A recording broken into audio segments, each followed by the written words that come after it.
Vamos abrir nossas Bíblias na carta do apóstolo Paulo aos Filipenses, capítulo 3, a partir do versículo 12. O tema da mensagem de hoje é uma nova visão para um ano novo de conquista. Diz assim a palavra: não que eu já tenha obtido tudo isso ou tenha sido aperfeiçoado, mas prossigo para alcançá-lo, pois para isso também fui alcançado por Cristo Jesus. Irmãos, não penso que eu mesmo já o tenha alcançado, mas uma coisa faço, esquecendo-me das coisas que ficaram para trás e avançando para as que estão adiante, prossigo para o alvo, a fim de ganhar o prêmio do chamado celestial de Deus em Cristo Jesus. Todos nós que alcançamos a maturidade devemos ver as coisas dessa forma. E se algum aspecto vocês possam ou pensam de modo diferente, isso também Deus lhe esclarecerá. Tão somente oriento, viva de acordo com o que já alcançamos. Irmãos, sigam unidos.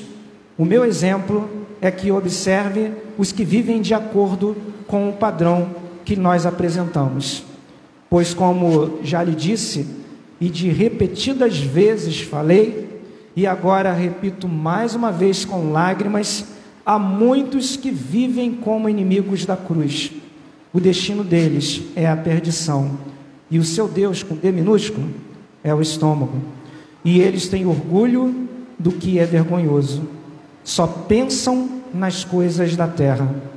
A nossa cidadania, porém, está nos céus, de onde esperamos ansiosamente o Salvador, o Senhor Jesus Cristo, pelo poder que o capacita a colocar todas as coisas debaixo do seu domínio.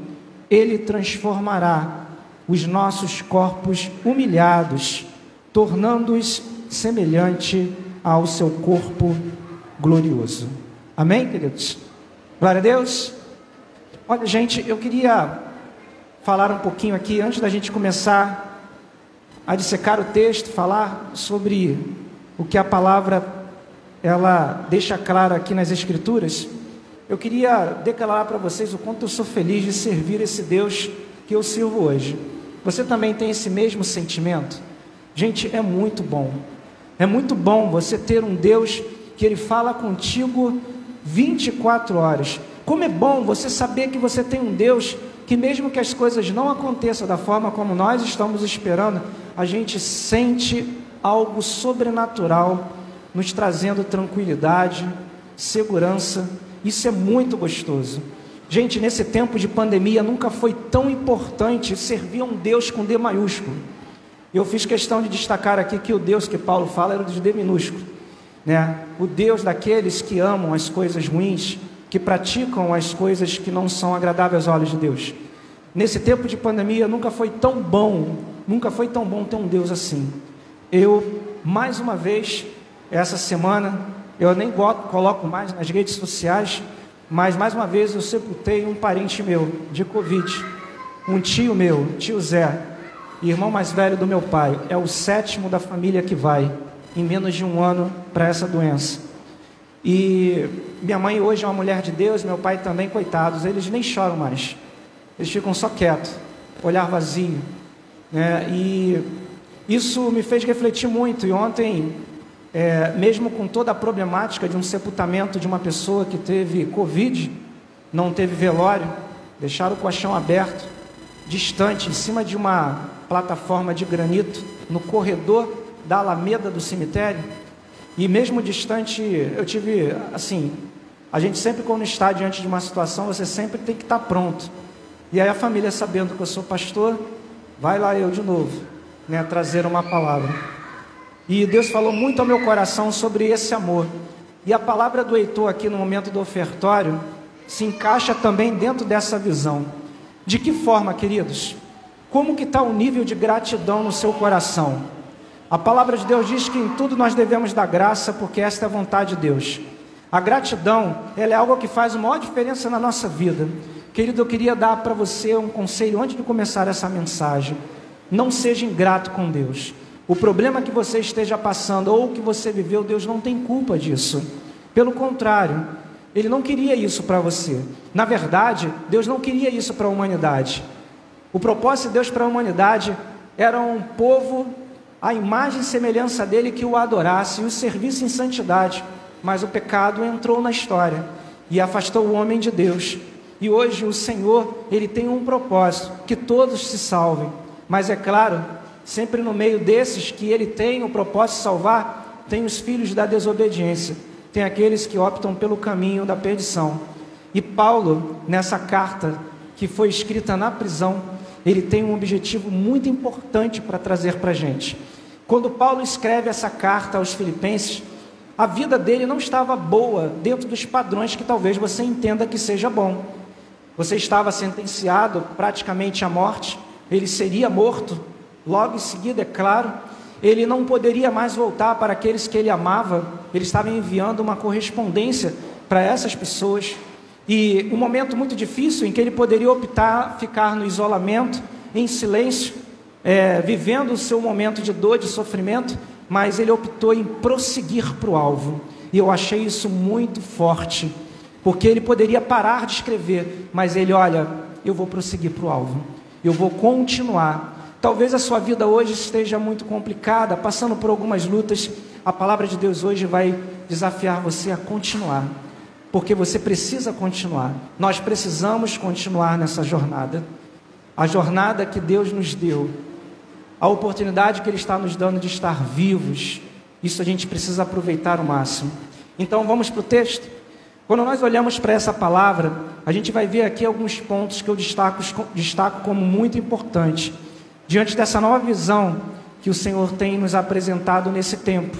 Ela não é uma nova visão construída agora, não. É a palavra de Deus, que é uma mensagem imutável, mas que ela é aplicável na nossa vida.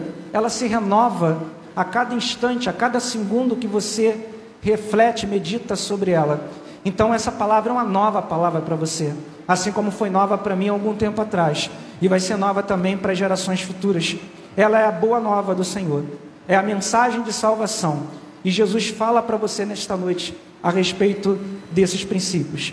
Se nós olharmos aqui, eu vou pegar aleatoriamente alguns textos, tá? Se você pegar o versículo 12 que nós acabamos de ler, e o versículo 13, ele começa falando aqui, e é onde eu vou começar a estar abordando, né, a mensagem de hoje.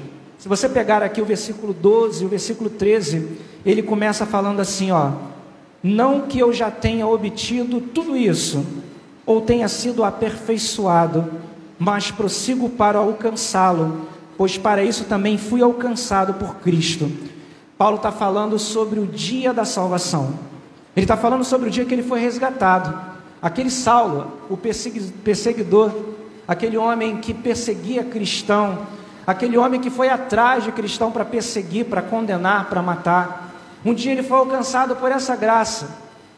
E da mesma forma como ele foi alcançado por essa graça, ele continua buscando alcançar através dessa graça outras vidas. Isso me chama muita atenção. O que faz uma pessoa continuar? É a sua missão. Concorda comigo? O que não fazia, o que impedia Paulo de entrar em depressão aqui na narrativa do texto? O que impedia Paulo de desistir da vida? O que impedia Paulo? Esse homem era, aos olhos de muitos, ele era um louco. Como que esse cara continuava? Poderia ficar lá em algum vilarejo, em alguma cidade. Tinha grandes cidades que ele fundou igreja, que ele abriu ministérios. Nas suas viagens missionárias, ele poderia ser blindado, guardado. Ele poderia morrer de velhinho. Mas o cara tinha um troço na cabeça dele, ele queria ir para Roma. Logo, para onde ele queria ir? Para Roma. E você olhava que o que movia esse homem era a paixão que ele tinha pela sua missão. Meus queridos, uma vez eu conversando com uma pessoa sobre o evangelho, sobre o cristianismo, ela falou para mim o seguinte: não é daqui, tá? Era de outro lugar. Eu quero fazer o seguinte, eu quero ser membro da igreja, mas eu não quero me envolver com nada não, porque estou cansado, eu quero ficar aqui, sentar no banquinho, viver a minha vida. E infelizmente essa pessoa que eu conheci, que teve esse discurso, hoje não está mais no evangelho, se desviou. E aí muitos outros exemplos também. E eu quero dar um conselho para vocês, um conselho de amigo, de irmão, um conselho pastoral. Paulo, ele continuou e superou todas as dificuldades porque ele tinha uma missão. Vocês já viram grandes corporações, grandes empresas, grandes instituições? Você vê logo na entrada, geralmente empresas que trabalham essa filosofia, né? Você vê na entrada assim: nossa missão, nossa visão, nossos valores. Já viram isso? Isso aí tem em tudo quanto que é lugar, tá? Você vê desde de quartel até multinacional. Você vê que isso é o que norteia as instituições no foco dos seus objetivos. O que é uma missão? A missão é: por que eu estou aqui? Qual é o meu objetivo? Por que eu venho para a igreja? Missão. O que eu vejo através dessa missão? Qual é o caminho que eu vou trilhar? É a visão. E quais são os valores? Quais são as coisas que agregam o meu caráter, a minha forma de viver? O Evangelho de Cristo. A minha missão é cumprir os ensinamentos, a missão é cumprir as ordens do meu Senhor, a minha visão é olhar esse caminho de oportunidade e os valores, é a minha fé, a palavra de Deus e tudo isso que eu tenho aqui. O segredo, no meu entendimento, no ministério do apóstolo Paulo, é que mesmo há mais de 2000 anos atrás, ele conseguia aplicar esses princípios. Ele tinha uma missão, ele tinha visão e ele buscava viver na vida dele valores que não eram negociados, até mesmo se necessário fosse ele entregar a própria vida dele em sacrifício. Ele não mediu esforço, mas ele cumpriu a missão. Quando nós olhamos o versículo 12 e 13, nós podemos tirar uma grande lição para nossas vidas hoje, irmãos. Você quer uma nova visão, uma visão de conquista para a tua vida em 2021? Então você precisa saber por que você nasceu, por que você vive, por que você não morreu de Covid, por que você está aqui dentro dessa igreja. Deus tem um propósito na sua vida. O salmista disse que mesmo no ventre da mãe, sem forma definida, o Senhor já tinha nos escolhido. Se você olhar para a história dos profetas, principalmente aí Jeremias, ainda muito criança, ainda muito bebê, o Senhor já tinha um chamado para a vida dessa criança. E ainda dentro da concepção da sua mãe, Deus já tinha um propósito, ele seria um grande profeta. E você vê na Bíblia vários modelos, vários exemplos. Tem Samuel, tem Davi, tem Salomão. Você vê também aí os profetas menores, os profetas maiores. Você vê até mesmo os discípulos de Jesus, cada um teve um propósito. Deus sabia o que pretendia realizar na vida deles. Mas todos eles, incluindo o apóstolo Paulo, eles tiveram uma característica que eu enquadro aqui do versículo 14. E olha o que no versículo 14, capítulo 3 de Filipenses fala. No 14 ele diz assim: todos nós que alcançamos a maturidade devemos ver as coisas dessa forma. E isso me chamou muita atenção. Ele está falando agora para a igreja. Ele está falando para todos que conseguiram entender o objetivo da missão. Todos que alcançaram essa maturidade precisam agir, precisam entender desta forma. Se você tem uma missão, você precisa buscar esse objetivo. Isso daí aplica também para a tua área secular, para a tua vida. Se você tem um emprego hoje, uma atividade profissional, se você acha que você já alcançou o que você tinha que alcançar, eu digo para você que o cristão ele é motivado e desafiado a vida inteira. Busca fazer mais um curso, busca fazer mais uma especialização. Não fique na sua zona de conforto, faça acontecer. Uma das coisas que tem levado a igreja nos dias de hoje a ser igreja, e tem diferenciado igrejas de igreja, é quando a gente começa a levar as pessoas a Cristo por motivações corretas. E essa foi a mensagem da semana passada, vocês lembram? Pessoas que vão a Cristo por motivações erradas. Qual é a motivação errada? Trazer a pessoa para a igreja para ser curada. Trazer a pessoa para a igreja para não pegar Covid. A igreja não é Coronavac nem AstraZeneca. Eu sei que o meu Deus é o Jeová Rafa, é o Deus que cura, é o médico dos médicos, mas a igreja não é para isso. A igreja é para anunciar o evangelho da paz, e o motivo principal é trazer você para a presença de Deus e cancelar a maldição da eternidade, que é a segunda morte. É levar você para a eternidade, para Cristo, é o que o texto está falando. Se você vem para a igreja para receber uma graça, uma bênção, se você não receber, você sai. Se você receber, você sai. Por quê? Porque você veio para Cristo por motivações erradas. Agora o apóstolo Paulo está ensinando as verdadeiras motivações. Verdadeira motivação é a eternidade. O Senhor Jesus nos garantiu a eternidade. O que vem depois é bônus dessa eternidade. Vida abundante, libertação, cura, isso daí vem naturalmente. É um bônus da tua eternidade. É um pacote de vida abundante que o Senhor tem para você a partir do momento que você entrega a tua vida a Jesus. Quando você olha para esse texto aqui, você vê que o apóstolo Paulo ele destaca a devoção. Nós precisamos, através dessa maturidade, viver uma vida de adoração a Deus. Sermos, verdadeiros adoradores. Porque o verdadeiro adorador, como diz a própria palavra, ele adora o Senhor em espírito e em verdade. E se você for buscar um pouquinho lá de entendimento nas Escrituras, você vai perceber que o que se aplica nesse verdadeiro adorador? Está preso, está adorando. Está doente, está adorando. Está livre, continua adorando. Está saudável, adora cada vez mais. Não depende daquilo que você está vivendo, é independente do que você vive. Um verdadeiro adorador que vive essa vida de devoção que Paulo está falando aqui, ele consegue abrir a visão e ver um mundo melhor, oportunidades melhores. Nós estamos em 2021, Nesse tempo agora, 2021. Nós temos um ano inteiro nesse tempo agora, dia 31 de janeiro. A partir de amanhã começa o segundo mês do ano. Talvez você tenha virado esse ano meio assustado. Não teve culto da virada na igreja. Talvez tenha passado o ano sozinho. Você esteja assim meio que fora de sintonia. As coisas não aconteceram como nos últimos anos. Está aí uma boa oportunidade para você começar a mudar. Porque quando a gente faz aquilo o pouco sempre de mesmo, Como diz, eu não sei a forma de expressão, mas eu lembro que uma vez uma pessoa fazendo uma palestra, ela falou sobre isso, é você fazer sempre a mesma coisa e a mesma coisa você viver fazendo. Talvez isso você entre no automático, Deus esteja tirando você da tua zona de conforto e fazendo você se reinventar agora. E agora, o que eu vou fazer? Você tem a oportunidade de começar um ano diferente.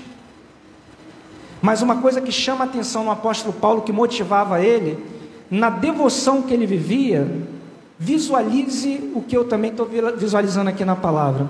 Olha o que diz no capítulo 3, no versículo 13. Olha o que ele fala aqui. Capítulo 3, versículo 13. Ele diz aqui o seguinte: irmãos, não penso que eu mesmo já tenha alcançado, mas uma coisa eu faço, esquecendo das coisas que ficaram para trás e avançando para as que estão adiante. Quem aqui já fez concurso público? Todo mundo aí já fez, Quem já fez Enem aí? Eita, todo mundo fez Enem.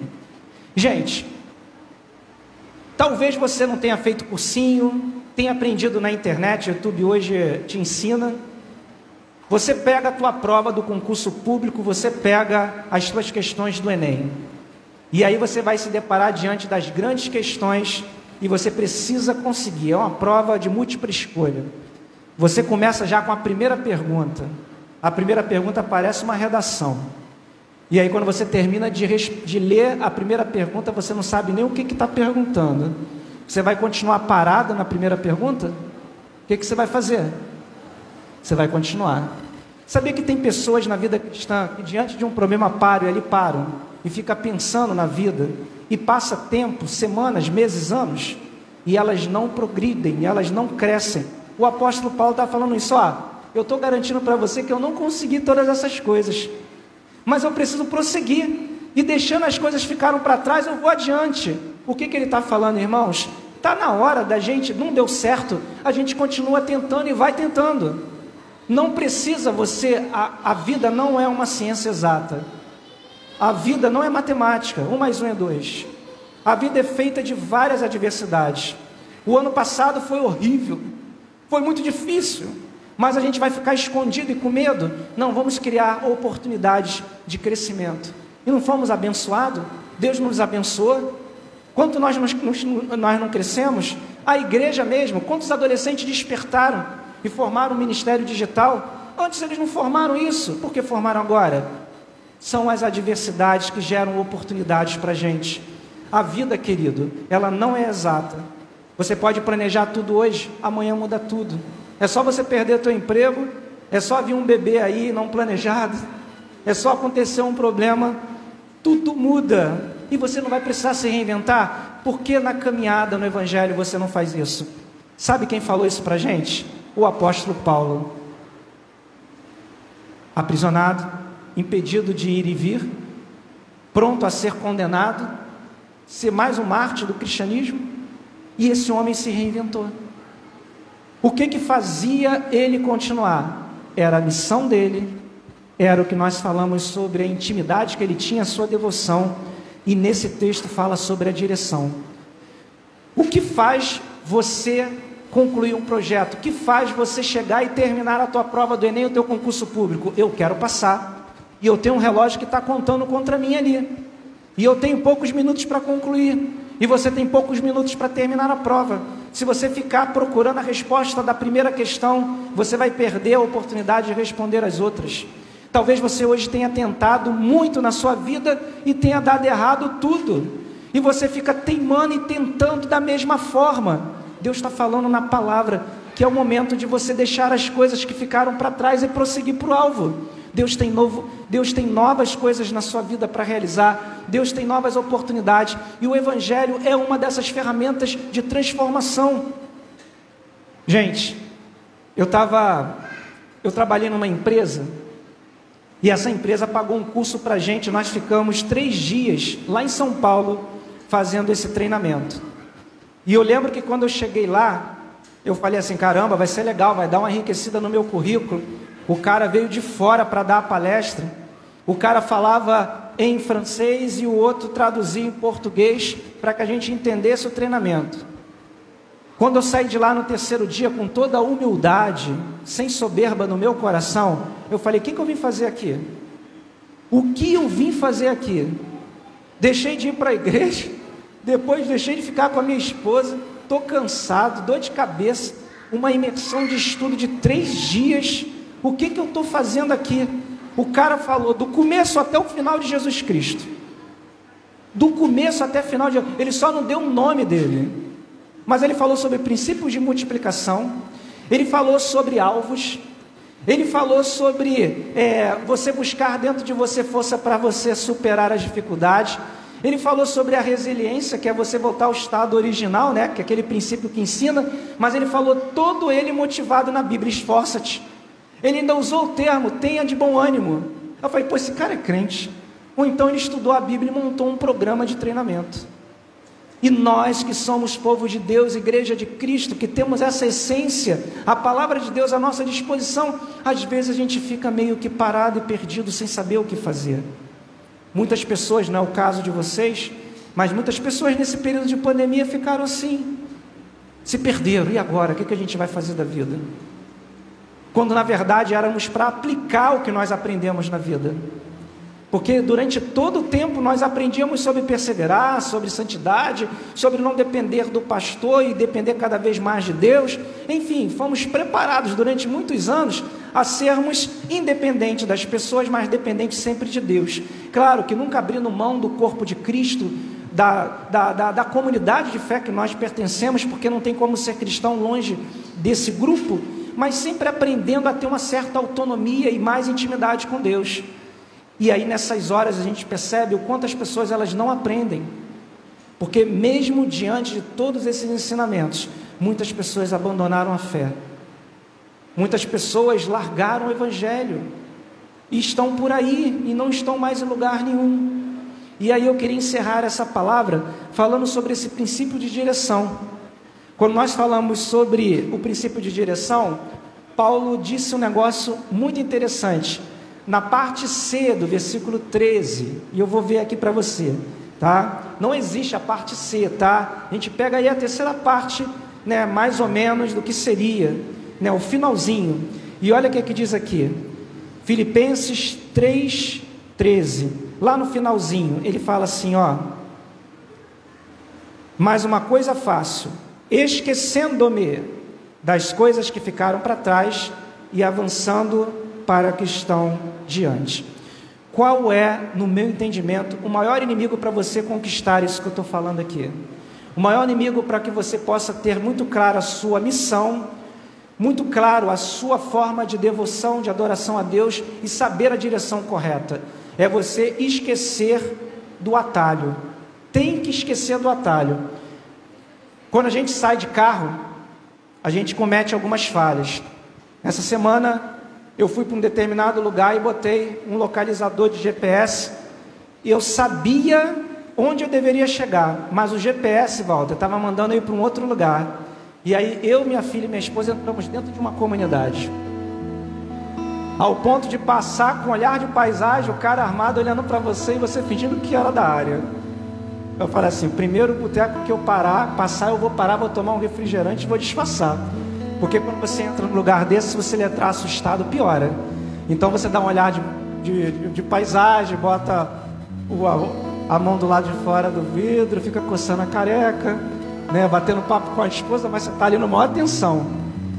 Eu esqueci de seguir o meu coração naquele momento. Eu sabia o caminho, mas alguém me falou o atalho. Eu preciso esquecer esse atalho, porque o atalho é a forma mais rápida. O atalho é aquilo que o amigo está te mandando fazer. O atalho pode ser até aquilo que você já ouviu falar em algum lugar, mas você não já sabe o caminho. Por que seguir o atalho? O atalho ali me levou para um local hostil. Eu não sei por qual motivo, talvez fugindo de um engarrafamento, mas me levou para um local que colocou em risco a minha vida e da minha família. Mas eu sabia o caminho. Por que eu peguei o atalho? Tem hora, querido, que a vida, ela mostra pra gente o atalho e fica piscando lá, atalho, atalho, atalho. E se você não segue, ela começa a gritar, mandando tu pegar o atalho. E aí você, por aquele calor da emoção, até mesmo pela sua ansiedade, pela vontade de chegar rápido, você vai, sigo. E aí você perde o rumo. Muitos crentes estão perdendo o rumo por isso. Paulo se esqueceu dos seus atalhos. Ele saberia várias formas de fugir daquela situação. Primeiro, ele era um cidadão de dupla, ele era um homem de dupla cidadania. Ele era cidadão romano e ele era israelita. Ele poderia ter dado uma conversa. O pai dele era um homem que tinha muitas posses. A Bíblia mostra que eles tinham muitos relacionamentos com o império. Ele era um comerciante, fazia muitos negócios. Ele poderia ter feito alguns contatos, meia dúzia talvez de 3 ou 4 cartas direcionadas para algumas autoridades, e ele poderia ter saído daquela enrascada, mas ele não seguiu atalhos. Ele não seguiu atalhos. A vida do apóstolo Paulo, do começo até o fim, foi uma vida de caminhos. Ele escolheu durante um tempo um caminho. O Senhor, nesse caminho, se apresentou a ele e mostrou a ele um novo caminho. E ele seguiu esse novo caminho. E depois ele nunca mais se desviou desse caminho. Deus está falando para você nessa noite, para que você não se desvie desse caminho. E se esse caminho está sendo apresentado para você, esse caminho é Jesus. Ele disse que eu sou o caminho, a verdade e a vida. Esse é o caminho que nos leva à salvação. Se alguém te apresentar um atalho, mesmo que seja legal, confiável, entre aspas, não siga. Porque o único caminho que leva à salvação é Jesus Cristo. Não é o seu amigo, sua mulher, sua igreja, a instituição religiosa que você segue, não é a sua boa intenção, suas habilidades intelectuais, profissionais, mas é só Jesus. Ele é o nosso caminho. Amém? Glória a Deus.